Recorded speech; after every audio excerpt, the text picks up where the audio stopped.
Isa pong mapagpalang umaga sa ating lahat. Sabi nga po ng sanlibutan, Happy Valentine's Day. Yung hubang katabi natin, mahal po natin. Dahil po ang mensahe po ni Lord sa pagkakataong ito, sa buwang pong ito, ay patungkol po sa pag-ibig. Amen?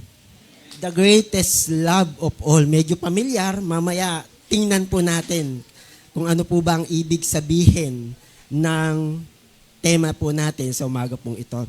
Can I request everyone to stand at basahin po natin yung pong talata sa Bible. Kung kayo po may Biblia, dito po sa John 15:13 o Juan chapter 15 verse 13. Sabi po dito, "Greater love has no one than this, that a person will lay down his life for his friends." Sa Tagalog ay basahin din po natin. Ang pinakadakilang pag-ibig na maaring taglayin ng sinuman para sa kanyang mga kaibigan ay ang ialay ang kanyang buhay para sa kanila. Pinagpala na po ng Diyos ang kanyang mga salita. Tayo po ay muling manalangin sa ating Panginoon. Hallelujah! Pinupuri ka namin, O Diyos, na dakila, banal at makapangyarihan sa lahat. Marami pong salamat for extending our lives. At salamat maybe fulfill, Panginoon, yung pagka-extend nyo ng aming pong mga buhay. To worship you, to give you thanks, to glorify your mighty name. Patawad po, O Diyos, sa aming po mga pagkukulang at kahinaan. Hayag ang lahat po sa iyong harapan sa pagkakataong ito. Pakalinisin niyo po ang aming po mga buhay. Patawarin niyo po kami, Panginoon, sa mga kasalanan na nakita po ninyo sa buhay po namin. Maging marapat po kami sa iyong banal na gawain sa umaga pong ito. At Lord, hiling po namin ang patuloy na basbas ng banal na Espiritu, ang pagkasi ng banal na Espiritu, ang pakikisama ng banal na Espiritu sa pagkakataong ito, na patuloy na kumilos sa aming pong kalagitnaan, at pagpalain niyo po ang mga salita po ninyo sa aming pong kalagitnaan na mahayag. Lord God, alam po namin, meron kang ipinagagawa sa amin, Panginoon. At Lord, ito na yung pagkakataon na patuloy kaming makasunod sa inyo, Panginoon. Lord God, kayo ang maitaas, Panginoon, at ako po ang maibaba. Gamitin niyo lamang ako bilang daluyan ng iyong mensahe sa umaga pong ito. Ano man tangka at gagawin ng aming pong kaaway sa pagkaunawa ng iyong mga salita, Lord God, ang mahadlang ito ay patuloy po namin winawalang bisa. Patuloy po namin itong natalian sa pangalan po ni Jesus. Lord God, mangusap po kayo. At alam po namin, ito ang iyong mensahe. Salamat po, Panginoon. Lord, patuloy niyo pong buksan ang aming pong pangunawa, ang aming pong pandinig, ang aming pong mga puso, O Diyos, na pagsisidlan ng iyong mga salita sa umaga pong ito. Lord God, mag-isa mga kapatiran po namin na marahil ay padako sa lugar pong ito. Ingatan niyo po sila. At Lord, makasama namin sila, Panginoon, sa aming pong pagpupuri, sa aming pong pagsamba, sa aming pong pakikinig ng iyong mga salita. Tunay nga, karapat dapat po kayong sambahin. Karapat dapat po kayong itaas sa buhay po namin. Lord God, muli salamat po sa pakikinig niyo sa aming pong panalangin. At salamat po, Panginoon, sa iyong gagawin sa umaga pong ito. Ito po ang aming pong panalangin sa pangalan po ni Jesus. Amen at amen. Hallelujah. Sige po, tayo po ay makakaupo na. The greatest love of all. Medyo pamilyar. The greatest love of all. Ang sabi po dito sa ating pong binasa, ang pinakadakilang pag-ibig na maaring taglayin ng sinuman para sa kanyang mga kaibigan ay ang ialay ang kanyang buhay para sa kanila. So natandaan ko po at naalala ko po yung patotoo po ng ating pong pastor, nung siya po ay hindi pa po nakakakilala sa Panginoon, na iaalay niya ang kanyang buhay sa mga kaibigan niya. No? At ganun po ang pagmamahal. No? Sabi nga po one for all and all for one. Kapag ka ang aming kaibigan ay naargabyado Hindi po pwedeng hindi po kami gaganti. At itataya niya ang kanyang buhay para sa kanyang mga kaibigan. Sa pagkakataong ito, kung tatanungin ko po kayo, sino po ang meron pong isang anak sa pagkakataong ito, aside po sa amin? Meron po ba dito isang anak? Ayan. Kung ang anak daw po natin ang magiging alay sa kasalanan ng iba, para sa ikatutubos ng iba, papayag ho ba tayo na mamatay yung anak natin para sa kanila? Sa mga gulang, papayag ho ba kayo? Hindi ako papayag. Ang tagal kong pinag-pray nito. Tapos mamamatay lang para sa iba. Pero ganun ang ginawa ng ating Ama. Ibinigay niya ang kanyang kaisa-isang anak. Amen po ba? Namatay ito para sa ating mga kasalanan. Pero bago po natin yung laliman po sa umaga pong ito, tingnan muna natin yung pong the greatest love of all na sinasabi po natin. Na dati po ay kinanta po natin marahil at sa mga oras na ito ay naisip natin the greatest love of all na kanta ni Whitney Houston. Tama ba? Tingnan nga po natin yung next slide. Whitney Houston, the greatest love of all, na inawit niya rin yung I Wanna Dance with Somebody, Run to You, How Will I Know, All at Once. Tingnan po natin yung lyrics na kanyang inawit ito pong sa greatest love of all. So, hindi na po ako nag-start doon sa umpisa, nasa mid na po ako ng verse 1. Everybody's searching for a hero. People need someone to look up to.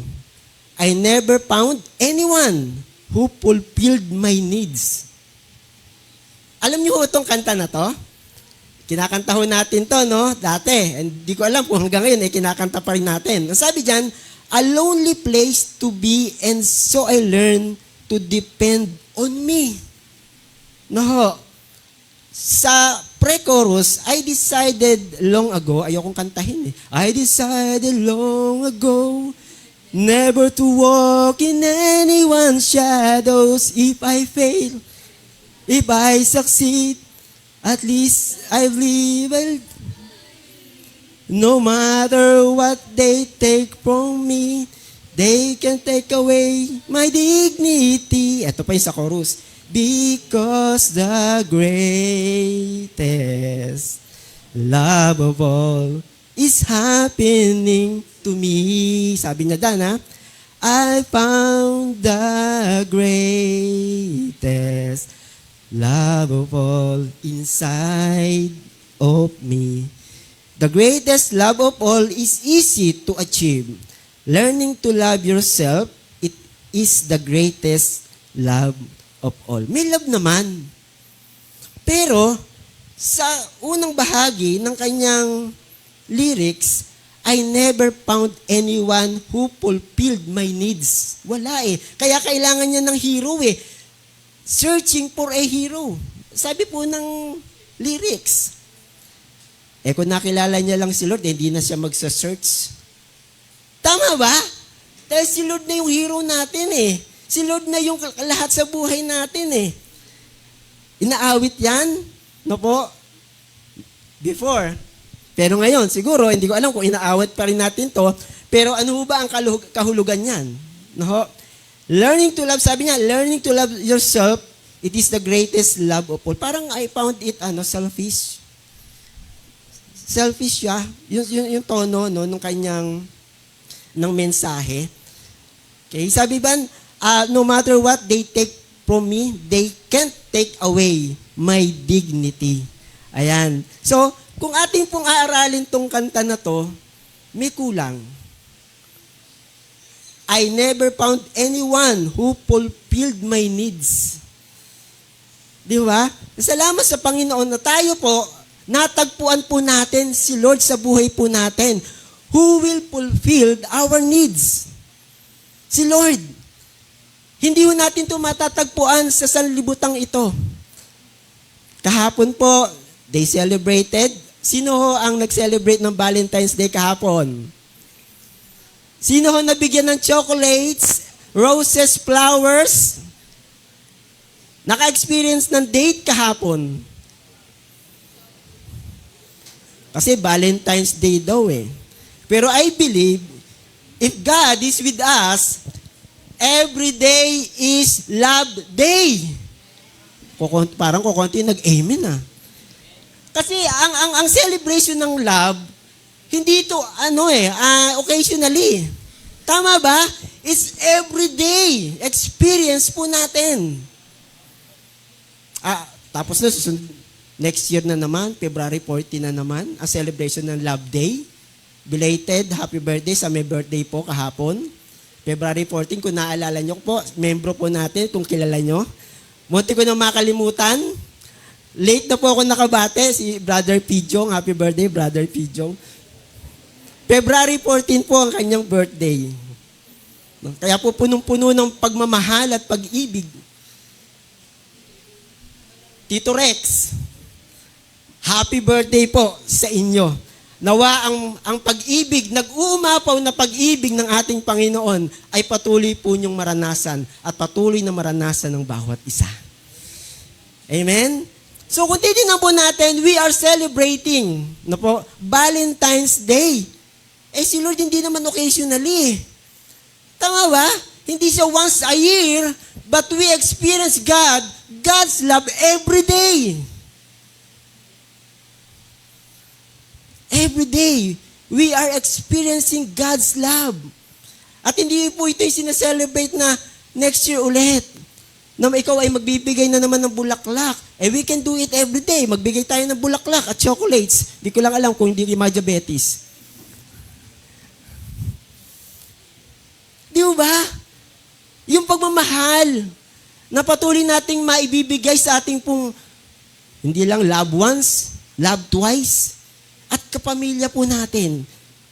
Pwede mo natin itong ipa-experience sa kanila every day habang nabubuhay. Kasi pagpatay, hindi na nila ma-experience yung pagmamahal natin sa kanila. Amen po ba? Kahit lagyan mo pa yan, nasa kabaong na nakahiga, kahit tampakan mo pa yan ng sangkatutak na bulaklak, hindi na po niya ma-experience yung pagmamahal na gusto nating ibigay sa kanya o sa kanila. Ngayon pa lang nabuhay tayo, ay ipadama na po natin ang ating pong pagmamahal sa ating pong mga minamahal. Amen. Ayaw nyo mag-amen. Habang nabubuhay, ipadama na po natin. Kasi hindi na po nila mararanasan ng pagmamahal na yan, yung gusto nating ipadama sa kanila, pagpatay na po sila. Ang tanong, kailan mamamatay? Anytime. Kaya ngayon pa lang, patuloy na nating ipadama sa kanila ang pagmamahal na gusto nating ipadama sa kanila na galing sa Diyos na nakuha natin, na experience natin, naranasan natin, ay yun din ang pagmamahal na ibigay po natin sa Kanya. Lagi ko pong sinasabi na kapag ang mga mahal natin sa buhay ay nasa ospital na at hindi na makakain, tapos dadalan ng pagkain, hindi na nga makakain eh. Di ba? Ngayon pa lang, mga kapatid, ay ipadama na po natin sa kanila ang pagmamahal na to. Sa next slide may question. Ito po, daanan po natin to. Do we need to celebrate Valentine's Day? Yan, napakagandang tanong. Sige po, tunghayan na po natin to. Ano ba sinasabi? The question of whether Christians should celebrate Valentine's Day is subjective and varies among individuals and denominations. Many Christians view Valentine's Day as an opportunity to express God-honoring love, purity, and selflessness, rather than focusing on lust or selfishness. The holiday has biblical roots as it associated with Saint Valentine, a Christian martyr, and the celebration of love. However, some Christians are cautious and argue that the holiday has evolved into a secular celebration which may not align with their faith. hindi align sa pananampalataya nila. Sabi nung ilan, okay lang, mag-celebrate. Yung iba ayaw, dahil secular daw.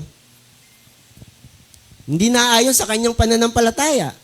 Ultimately, whether to celebrate Valentine's Day is a personal decision guided by one's interpretation of biblical principles and the values one holds dear. In conclusion, while many Christians choose to celebrate Valentine's Day, it is essential to approach it with wisdom and a commitment to honoring God's love. So makita pa rin yung God's love. At sabi po natin kanina, bakit once a year lang ba sineselebrate ang God's love, ang pag-ibig? Pwede naman natin i-celebrate ito araw-araw dahil God is love. Amen.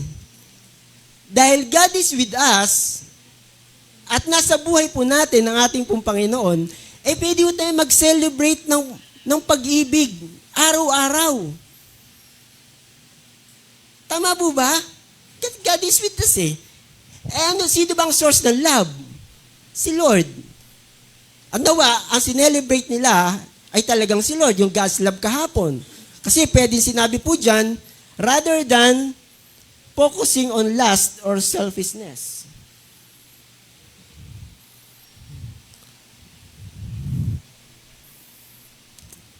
Kaya po, ang pag-ibig ay galing sa Diyos na nasa atin, ay patuloy itong ma-express at maipadama po natin sa mga mahal natin sa buhay. Kaya nga po, sa pagkakataong ito pong tanong, now that we understand, do we need to celebrate Valentine's Day? It's biblical ba? At yun po ay patuloy na binubuksan ni Lord sa umaga pong itong ating pong pangunawa. Na, kasi kung next year na lang ulit ako magbibigay ng chocolate, at next year na lang ulit ako magpapadala ng bulaklak, pwede ka naman magpadala ng bulaklak everyday. Kung may budget ka. At kung marami kang pambili, di ba, ng chocolates. Di ba? Everyday, mag-date kayo. Di ba? Wala namang problema. Pero, ang sinasabi po natin dito, we can celebrate God's love every day. Hindi po nag-e-expire ang pag-ibig ng Diyos. Kasi ngayon, ang Valentine's Day, wala na, tapos na. Kasi kahapon yun. Tama ba? Kahapon yun, tapos na yun. Next year na uli. Hindi. God is with love And we express this love na galing sa Diyos every day. Every day, we can express God's love. Sa next slide po, tingnan po natin. Sabi ng John 15:13, ang pinakadakilang pag-ibig na maaring taglayin ng sino man para sa kanyang mga kaibigan ay ang ialay ang kanyang buhay para sa kanila. So ito po binasa na po natin kanina. Kaya po sa verse 14, kayo'y mga kaibigan ko kung tinutupad ninyong aking mga utos. Napakahalaga kanina sa early devotion po natin sa Sunday School. Meron pong sinabi po doon pagtupad. Sabihin po natin pagtupad. Yan. Sabi po dyan, kayo'y mga kaibigan ko kung tinutupad ninyo ang aking mga utos. Alam nyo po, iba po yung alam lang natin kung ano po yung utos. Iba rin po yung ginagawa natin kung ano po yung utos. Tama po ba? Magkaiba po yun. Iba yung alam lang natin, ano ba yung utos? Eto yung utos. Pero ang tanong, sumunod ho ba tayo dun sa utos? Iba po yun. Kasi pag sumunod na po tayo sa utos, meron na po tayong aksyon. Meron na po tayong gagawin. Tama po? Kasi kung alam lang natin, ay okay, alam ko yung utos. Pero instead, kumaga, nakastayo ka pa rin at hindi ka nag-move forward. Magkaiba po yun. At sabi, magiging kaibigan tayo ng ating Diyos kung sinusunod po natin ang kanyang mga utos. At alam po natin, napag-aralan po namin na ang pagsunod ay may gantimpala. Pero, lilinawin ko po ito, hindi tayo susunod dahil sa gantimpala. Susunod tayo dahil kilala natin kung sino yung nag-uutos sa atin. Ang Diyos ng mga Diyos, ang Hari ng mga Hari, at Panginoon ng mga Panginoon. Whether may blessing o wala, I will obey. Because the Lord need to obey. Because the King need to obey. Kahit nga po tayo nagtatrabaho sa office kapag tayo po inutusan, di ba, ng boss natin, di ba ginagawa natin agad? O Juan, nag-utos, alas 9. Gawa ka ng report, kailangan ko yan sa meeting mamaya, alas 2. Ano gagawin mo? Bilang isang Juan at empleyado ng isang kumpanya. Di ba gagawin mo yun? Oy, kumain ka na, Juan. Teka, may pinararas si boss. May pinararas si boss, kailangan daw ito sa meeting niya. Gutom na gutom ka na. Di habang nagtatrabaho ka, kumakain ka. Di ba? Boss kasi natin yun Pero dito, sana nga po, ay patuloy po nating makita na nag-uutos po sa atin ay boss ng mga boss. Amen. Boss ng mga boss, yung pong nag-uutos po sa atin, but sometimes taken for granted. The commandments of the Lord. This morning, patuloy pong mabuksan muli ang ating pong mga puso, ang ating pong mga damdamin na tayo po ay tinawag ng Diyos to have a specific task na gampanan sa buhay po natin nung tayo po ay tinawag ng ating pong Panginoon. Sa next slide po, John 13:34, isang bagong utos ang ibinigay ko sa inyo ngayon. Magmahalan kayo. And I believe sa pagkakataong ito, wala ho tayong kaalitan.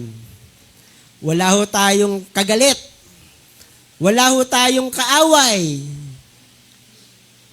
Meron ho ba tayong kagalit at kaaway? Meron ho tayong katampuhan? Sabi diyan, magmahalan kayo. It is a command. Hindi po ito request. Sabi diyan, isang bagong utos. This is command. Utos. Hindi naman sinabi ni Lord na, nakikiusap ako sa iyo, mahalin mo yung kapwa mo. And besides, yun po yung second. Mahalin mo ang yung kapwa gaya ng yung sarili. Na na-mention kaninong umaga sa ating pong devotion. Tama po ba? Andyan pa ho tayo. Sa mga naka-attend kanina, magmahalan kayo. Kung paano ko kayo minahal, gayon din naman magmahalan kayo. Inulit Kapag inuulit po, ibig sabihin, ito po ay mahalaga. Ito po ay importante. Kaya kapag po tayo po ay mayroon pong problema sa daan, may ginagawa. Huwag kayong tumuloy dito, huwag kayong tumuloy. May ginagawa, doon kayo dumaan sa kabila. Tama? Amen, di ba? Hindi kayo makakadaan dito, huwag kayong dumaan. Paano pa kung mapapahamak? Huwag kayong dumaan dyan. Putol yung tulay dyan. Mahina na yung tulay dyan. Kapag ka dumaan kayo dyan, pwede kayong madisgrasya. Baka maaga nyo makita si Lord. Huwag kayong dadaan dyan. Pwede kayong mamatay. Huwag. Kapag ka mayroong huwag, ibig sabihin, it's a warning for us. May babala po sa atin na huwag na po natin gawin. Pero dito po, mayroon po siyang sinasabi na gawin naman natin. Magmahalan kayo kung paano ko kayo minahal. Gayon din naman, magmahalan kayo. Inulit po Kaya nga po naka-highlight po yan ng kulay pink. Amen po ba? Para po patuloy natin makilala at ma-highlight kung ano yung sinasabi sa atin ng Panginoon. Kung kayo'y may pagmamahal sa isa't isa, makikilala ng lahat na kayo'y mga alagad ko. Wow! Bakit yung mga kabataan dyan, yung mga kalalakihan dyan at kababaihan dyan, parang ayaw na mag-uwian. Gusto laging nasa fellowship. Kasi may pagmamahalan eh. Tama po ba? Yung bonding moments nandun. Tumatawag na yung tatay eh. O, sa kabanak, andito pa ako kasama ko mga ka-churchmate ko. Uwi ka na. Ayaw maghiwa-hiwalay. Parang lang gunisa. Magkakadikit lagi. Hello? Tama mo ba? Kasi nandun yung bonding moments, nandun yung pagmamahalan, nandun yung understanding, nandun yung pag-aabutan. Bakit? Because nandoon si Lord sa kanilang relasyon. Amen. Kasi kung magkakagalit yan, hindi mo makikita magkakasama yan. Tama po ba? Walang fellowship. Walang fellowship. Scattered agad po yan. Pero since na nandoon ang pag-ibig ng Diyos, parang ayaw na maghiwa-hiwalay. Minsan nga sinasabi natin, para ko tong tunay na kapatid. Di ba? Ang sarap ng relationship namin. Parang ayaw na namin maghiwalay. Di ba? Parang kambal. Di ba ang kambal parang yung magkadikit, yung Siamese twins. Ayaw nang maghiwalay. Di ba? At dito, sinasabi sa verse 35, na makikilala tayo, na tayo po yung mga alagad ng Diyos, ng Panginoon, kung tayo'y nagmamahalan. Ano yung kabaliktaran? Ay, nag-aaway yan. Baka hindi yan alagad ng Diyos. Hindi yan alagad ng Panginoon. May Lord kaya yan, lagi nag-aaway? Hello? Kung sinasabi ng isang Kristiyano, ako ay mananampalataya.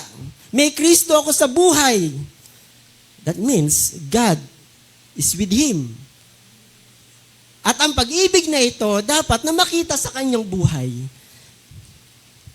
Hindi na wala sa bokabularyo niya yung galit. Kahit i-search mo sa Google, galit. Ay, wala akong makitang galit. Angry. Ay, wala din. Ano nakita mo? Love. Amen? Parang ngayon yung mag-agree po sa akin. Siguro may kagalit kayo, no? Mamaya puntahan na natin. Makipag-areglo na tayo. Makipagbati na tayo. Sabihin naman natin, hindi Valentine's Day naman kahapon. Magmahalan tayo. At natutunan ko ngayong umaga. Sabi ng Lord, sabi ng kanyang mga salita, magmahalan tayo. At makikilala tayo na kanyang mga alagad kung tayo'y nagmamahalan at hindi nag-aawayan. Purihin po ang Lord. Next slide. John chapter 15 to 17. Hindi ko na kayo itinuturing na mga alipin, sapagkat hindi alam ng alipin ang ginagawa ng kanyang Panginoon. Sa halip, itinuring ko na kayong mga kaibigan, sapagkat sinabi ko sa inyo ang lahat ng narinig ko sa aking Ama. Hindi kayo ang pumili sa akin, ako ang pumili sa inyo. Hinirang ko kayo upang kayo'y humayo, magbunga, at manatili ang inyong bunga. So, naka-highlight na naman. Hinirang ko kayo upang kayo'y humayo at magbunga at manatili ang inyong bunga. Yung pananatili ng bunga. Sabi nga, magbunga pa eh. Di lalo magiging fruitful kung nagbubunga. Ang masama, naging stagnant at naubos yung bunga. Hello? Ano po ba yung bunga? Ano po ba yung mga bunga na sinasabi po natin? Yung fruit of the Holy Spirit. Daanan po natin yan mamaya. Sabi po, sa gayon, ang anumang hingin ninyo sa Ama sa aking pangalan ay ibibigay ko o ibibigay sa inyo. Doon pa lang tayo makakatanggap ng biyaya ni Lord. Kung tayo po ay nagpapatuloy na gawin ang kalooban ng Panginoon, na tayo po ay nananatili at patuloy na nagbubunga. No? Inulit na naman sa verse 17. Ito nga ang utos ko sa inyo, magmahalan kayo. Magmahalan po tayo. Kaya nga po, naalala ko po, ang verse ng aking pong kapatid at ni Brother Glenn ay yung 1 Corinthians chapter 13, verse 13. Kaya't ang tatlong ito'y nananatili, ang pananampalataya, ang pag-asa, at ang pag-ibig. Ngunit ang pinakadakila sa mga ito ay ang pag-ibig. Amen. And now these three things remain. Faith, hope, and love. But the greatest of these is love. Kaya nga po tawagan namin, inuulit ko po ng aking pong may bahay, buhay po siya, tanungin niyo po kung ano po ang tawagan po namin. Love. Love. Alam ni sister yon dahil nag-screenshot po ako kung ano po yung napapag-usapan po namin. Hindi ko po ikinahihiya dahil yun po ay totoo at galing sa puso ko. Kahit buksan niyo po yung puso ko ngayon, siya pa rin ang itinitubok.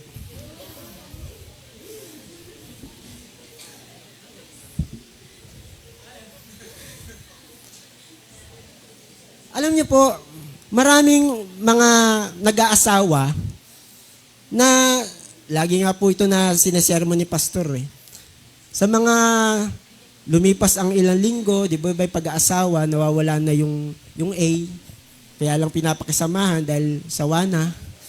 Lumilipas yung panahon, kaya magkasama ngayon dahil, naawa na lang. Di ba? Lumilipas yung panahon, di ba? Nawawala yung relationship, yung true love. Di habang panahon, na since na sa atin si Lord, yung sweetness ng pagsasama ay lalong tumatamis na parang asukal. Nakulang na lang ay lang gabing kayo dahil lagi kayong magkasama. Amen? Hindi yung lumipas yung panahon. Sabihin, nasa yung asawa mo? Wala, patay na. Pero buhay pa. Pinatay niya na. Kasi ayaw niya nang makasama Huwag ganun. Sabihin mo sa katabi mo, sa may mga mag-asawa, huwag ganun. Tayo po ay binild. No po? At nakilala po natin si Lord. We experience God's love. And we express this God's love sa mga nasa paligid po natin. Hindi lamang sa ating pamilya, maging sa mga nasa paligid po natin, ay express po natin at iba naman po natin sa kanila yung pagmamahal na ito na galing po sa ating pong Panginoon. Ito na po yung bunga. Sige po, next po. Galatia 5:23, alam mo natin to. Tingnan niyo po yung unang-unang bunga ng banal na espiritu, bunga ng espiritu. Ano po? Pag-ibig. Number 1 ho yan, unang-una, sa bunga ng banal na espiritu, pag-ibig. Amen po. Dahil po, ang kabuuan ng Biblia ay pag-ibig. Yung kanina sinabi po dito, John 3:16, alam mo natin yon. No po? Kaya po kanina, sinabi ko po sa inyo, kung kayo po ay mayroon pong kaisa-isang anak, papayag po ba kayong ibigay itong kaisa-isang anak po ninyong ito? Mamatay ito, ialay para sa kasalanan ng mga tao, hindi po tayo papayag. Nakita ko po yung iling ni Brother Robin. Siyempre, ayaw. Bakit naman? Ang tagal kong pinag-prayan, gumastos ako dyan ng malaki. No? Talagang naubos yung luham namin dyan sa kape-pray. Lumabas lang yan. Di ba? Tapos kukunin, mamamatay, iaalay.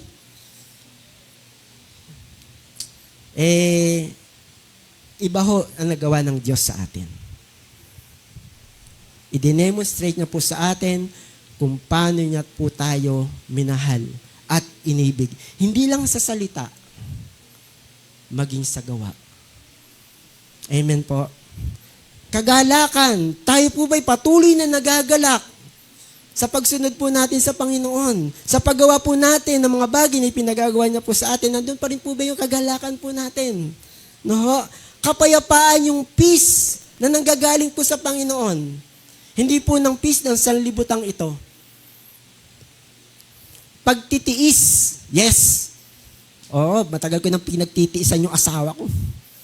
Mayroong fruit pala yun ng espiritu. Dapat matagal ko na itong hiniwalayan. Pero hanggang ngayon, pinapakasamahan ko pa rin. May fruit of the spirit kasi sabi, pagtitiis ay bunga ng espiritu. Dapat matagal na kayong hiwalay. Pero hanggang ngayon ay nagsasama pa rin kayo sa isang bubong. Kagandahang loob. Hindi kagaspangan ng ugali. Kabutihan at hindi kasamaan. Pananampalataya, kanina nabanggit po natin. Faith, hope, and love. No? Kaamuan at pagpipigil sa sarili ay siyang bunga ng banal na espiritu. Ilang puntos ho meron ho tayo dito? Kayo na hong makakasagot ho niyan. Pag-ibig, kagalakan, kapayapaan, pagtitiis, kagandahang loob, kabutihan, pananampalataya, kaamuan, pagpipigil sa sarili. Minsan kasama po dito yung pagpipigil ng dila. Instead na nakasakit ka, ay nakatahimik po. Napakahalaga. Walang kautusan laban sa mga bagay na ito. So, may bunga po ang banal na espiritu. Next po. Sa Roma 5:10 and 11, dati tayo mga kaaway ng Diyos. Ngayon, kaibigan na tayo Pause muna ho tayo dito sa kulay pink. Dati tayo mga kaaway ng Diyos. Tama po ba mali? Bakit tayo naging kaaway ng Diyos? Kasi masuwayin tayo Matigas ang ulo po natin. Ayaw natin sumunod. May pinagagawa si Lord, pero ayaw. Kaya nagka-clash. Ito anak ang kalooban kong gawin mo. Ito yung pinagagawa ko sa iyo. Matigas ang ulo. Ayoko nga, Lord. Minsan, sige, hinayaan tayo ng Diyos. Ano ang kinalabasan ng pagiging matigasan ng ulo po natin? And then, iiyak tayo dahil we made a wrong decision. Buti na lang, ganon ang pag-ibig ng Diyos sa atin. Dalawang kamay tayong hinihintay na magbalik, magsisi sa ating mga pagkukulang at kasalanan. Pero wag ho nating abusuhin yung pag-ibig at kahabagan ng Diyos sa atin. Sa patuloy ho nating pag-disobey, wag ho natin sabihin, mahabagin naman si Lord puno-puno naman ng pag-ibig si Lord Sa susunod na lapit ko sa Kanya, patatawarin din naman ako ni Lord Basta ako, sige, gagawin ko muna to. Yung gusto kong gawin. Pagka nagkamali, pag hindi maganda resulta, lapit ka na lang uli kay Lord. Patatawarin ka naman niya ulit. Mapagpatawad si Lord. Wag ho nating gawing lisensyado ang kahabagan at patuloy na pag-ibig ng Diyos sa atin. Meron pong hangganan. Sabi ni Fernando po Jr., pag puno na ang salop, dapat nang kalusin. Amen po ba? Wag ho tayong pakakalos. Wag ho natin sabihin, Lord, have mercy.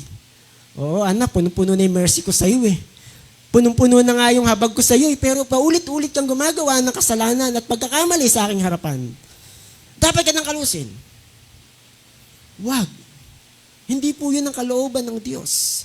Ang kalooban ng Diyos, sinasabi po natin, kapag alam po nating mali, at may udyok ang banal na espiritu na hindi na to dapat po nating gawin, huwag na natin gawin. Huwag na ho tayong umantong sa palo ng Diyos. Ma-experience ang palo ng Diyos at hagupit ng palo ng Diyos. Huwag na ho nating maranasan po ito. Ngayong alam ho natin, ine-expose ho sa atin, makinig ho tayo sa udyok ng Banal na Espiritu. No? Kung hindi, aabutin ho natin ang palo ng Diyos. At ayaw ho natin ng palo, gulpe, at hagupit ng Diyos. Gusto natin, syempre, comfort. Gusto natin, oy Lord, merong at your presence, there is peace. May kapayapaan sa aking pagsunod sa iyo. Kasi alam ko na ito'y kalooban mo na dapat kong gawin. Merong kang peace. No po, nagaling po sa ating pong Panginoon.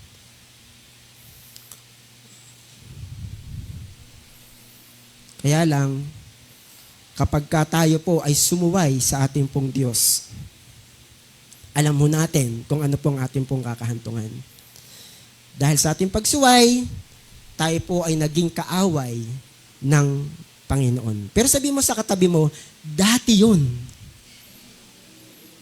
Kasi sabi dyan, ngunit tinanggap na niya tayo bilang mga kaibigan sa pamamagitan ng pagkamatay ng kanyang anak.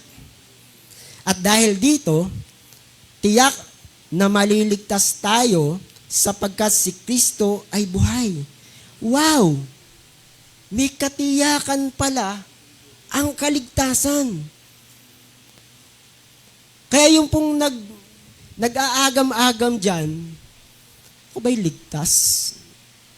Baka naman hindi. Meron pong katiyakan na tinuturo ng Bible. No? Sabi po dyan, tiyak na maliligtas tayo sapagkat si Kristo ay buhay. At hindi lamang iyan, tayo'y nagagalak dahil sa ginawa ng Diyos sa pamamagitan ng ating Panginoong Hesukristo. Sapagkat dahil sa Kanya, ay tinagap tayo bilang mga kaibigan ng Diyos. Hindi na tayo kaaway. Kaibigan na tayo. Meron na tayong buhay na walang hanggan. Kaya po kanina sinabi po doon, tayo po ay humayo, magbunga, at manatili ang bunga. Magkaroon po tayo ng pagpapatuloy, paglago, no, at manatili yung pong bunga sa ating pong mga buhay. Bunga ng banal na Espiritu. Wala ho tayong magagawa, mga kapatid, kung tayo po ay malayo sa presensya po ng ating pong Panginoon. Next slide po. 1 John 4:7, ang Diyos ay pag-ibig. Sabi diyan sa verse 7, mga minamahal, inulit na naman, mag-ibigan tayo sapagkat mula sa Diyos ang pag-ibig. Ang bawat umiibig ay anak ng Diyos at kumikilala sa Diyos. So, yung walang pag-ibig, kabaligtaran po nito. Ibig sabihin, hindi po sila kumikilala sa Diyos. Bakit? Ang Diyos ay pag-ibig eh. Ang Diyos ay pag-ibig. Kaya po, tingnan nyo po yung sinasabi po sa next slide. Unang Juan 4:20. Ang nagsasabing iniibig ko ang Diyos, subalit napopot naman sa kanyang kapatid, ay, sinungaling. Malinaw po. Ang sinasabi po dyan. Kung ang kapatid na kanyang nakikita ay hindi niya magawang ibigin, paano niya maibig ang Diyos na hindi niya nakikita? Itong utos na ibinigay sa atin ni Kristo. Inuulit na naman, ang umiibig sa Diyos ay dapat ding umibig sa kanyang mga kapatid. At alam ko po na hindi lamang po ito mensahe ngayong Pebrero, kundi everyday we can apply this message. Ang alin? Ang patuloy na magmahalan. Andyan pa ho ba tayo? Patuloy ho tayong magmahalan. At napakalinaw na sinasabi po ng Biblia, it is a command. It is a command. Sabi ng 21, ito ang utos. Di ba? Talagang ine-emphasize kahit hindi naka-pink. Pero malinaw ang sinasabi ng Lord sa atin. Ang utos niya ay very direct to the point. Naka-emphasize po yan. Ang umiibig sa Diyos ay dapat yung umibig sa kanya mga kapatid. Hindi po pwedeng mahal ko si Lord, pero galit kita. Ayaw kitang makita. Pwede ba yun? Hindi pwede. Hindi po pwede. Since na ang Diyos na ito ay nasa puso natin at nasa buhay po natin, kilala po natin si Lord, ito po ay magmamanifest. Kaya nga po meron pong pangyayari na nung nakilala niya si Lord, matagal na sila magkagalit. Nung nakilala niya si Lord, ay meron nga pala ako matagal ng kagalit. Lalapitan ko siya, mag-uusap kami, hingi ng kapatawaran, mananalangin kami. Amen? Kasi malaki ang nagagawa ng tunay na umibig sa Lord. At iba ang tunay na sumunod sa Lord. At syempre, iba pa rin ang nagkaroon ng bagong espiritu. Kanina tinakil din ho yun. No? Wala nang dati. Tayo po ay bago na. The old has gone, the new has come. Kaya po tayo tinawag na born again. Wala na yung dating pagkatao natin. Wala na yung dating magagalatin. Wala na yung dating palaaway. Wala na yung dating palabisyo. Inalis na ng Panginoon yan kung ipapaalis po natin. Ngayon, kung ibabalik natin, nasa sa atin na po yun. Gusto mo bang sumunod? O gusto mo bang sumuway? Ganun lang naman po yun, napakasimple lang po. Ito po ang instruction ni Lord na dapat po natin gawin. Nasa sa atin pa rin po yun kung tayo po ay susunod o susuway. Next po. Mateo 5:43. Ito na po, medyo bumigat. Ibigin mo ang iyong kaaway. Narinig, Matthew 5:43 and 45, narinig ninyo sinabi, ibigin mo ang iyong kapwa at kapuutan mo ang iyong kaaway. Yan po yung sa sanlibutan. No po? Verse 44, ngunit sinasabi ko sa inyo, ibigin ninyo ang inyong mga kaaway. Ibigin daw natin yung ating po mga kaaway. Ang hirap gawin. Sino ang may kaaway? Wag niyo na hong itaas ang kamay ho natin kung meron. Ang hirap ng may kaaway.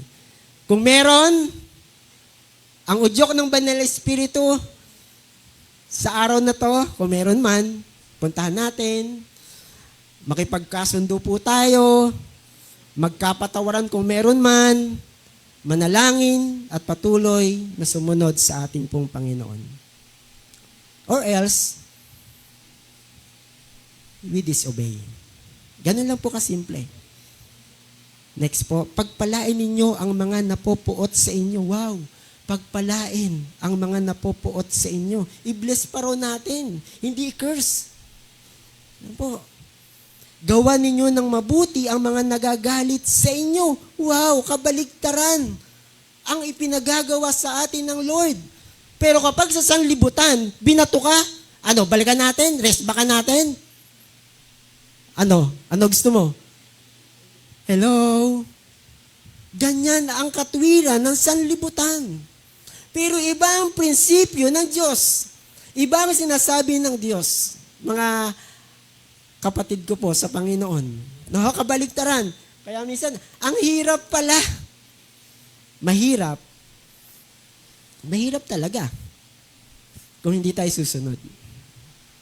At kung hindi tayo nagpabago ng ating buhay, ng ating puso, at ng ating espiritu sa Diyos na may lalang po sa atin. Mahirap. Mahirap. At sabi pa po, ipanalangin ninyo ang mga umaalipusta sa inyo. Wow! Yun na, umaalipusta sa atin, ipanalangin pa raw po natin. At ang mga umuusig sa inyo, ipag-pray pa raw po natin sila. Grabe! Grabe po ito. Kabaliktaran sa prinsipyo ng mundo. Iba ang prinsipyo ng Diyos.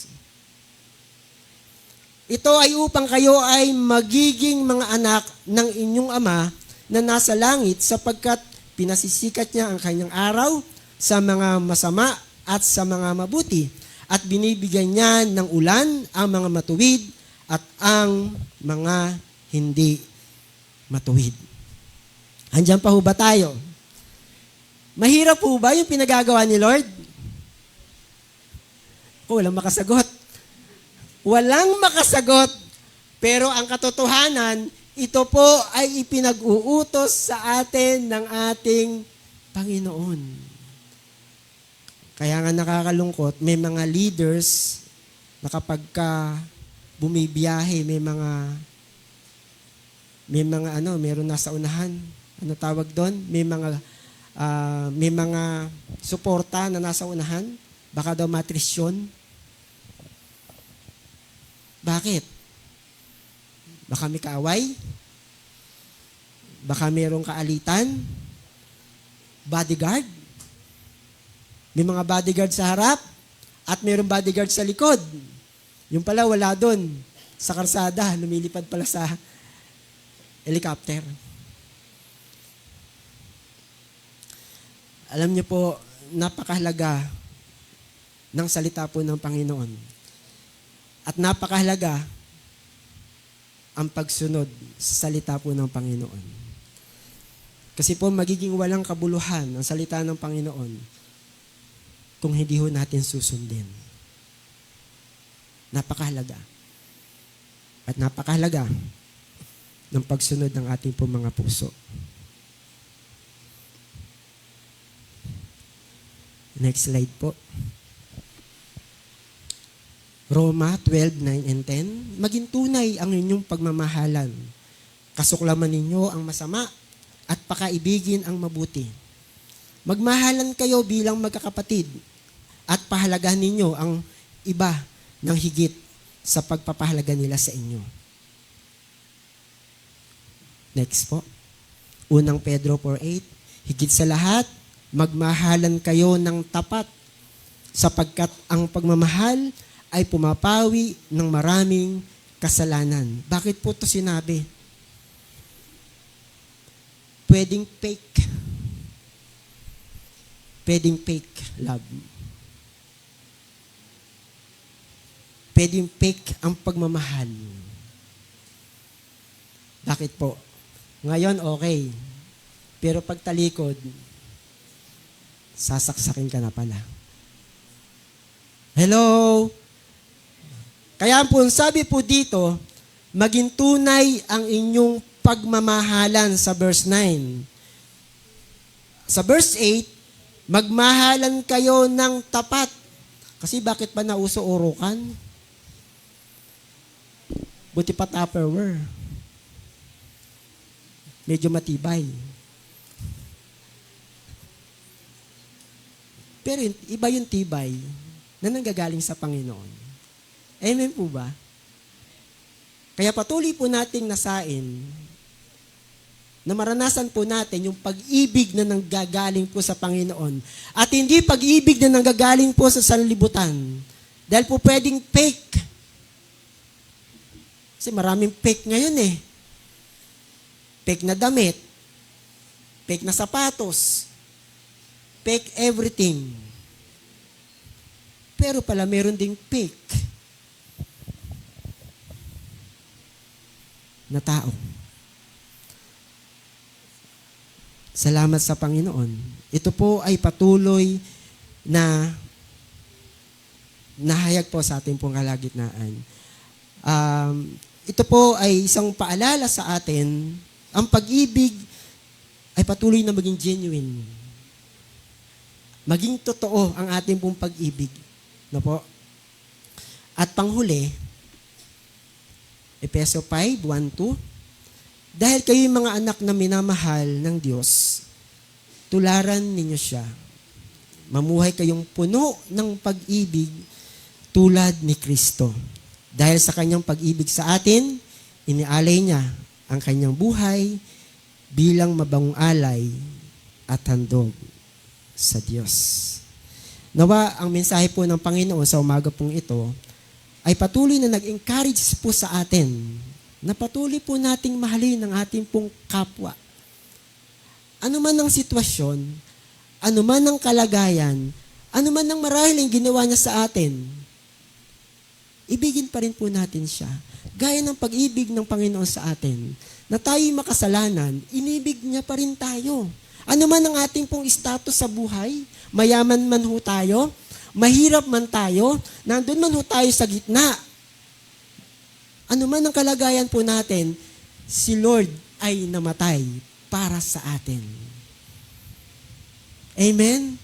Salamat po sa message po ng Panginoon sa araw pong ito patungkol po sa pag-ibig. Mahal ko po kayong lahat sa Panginoon. Purihin po ang Lord. Tayo po ay sama-samang manalangin sa ating pong Lord. Hallelujah. Tayo po ay pumikit. Tayo po ay patuloy na manalangin sa Lord. Hallelujah. Pinupuri ka namin, Panginoon. Marami pong salamat sa paalala niyo po sa amin.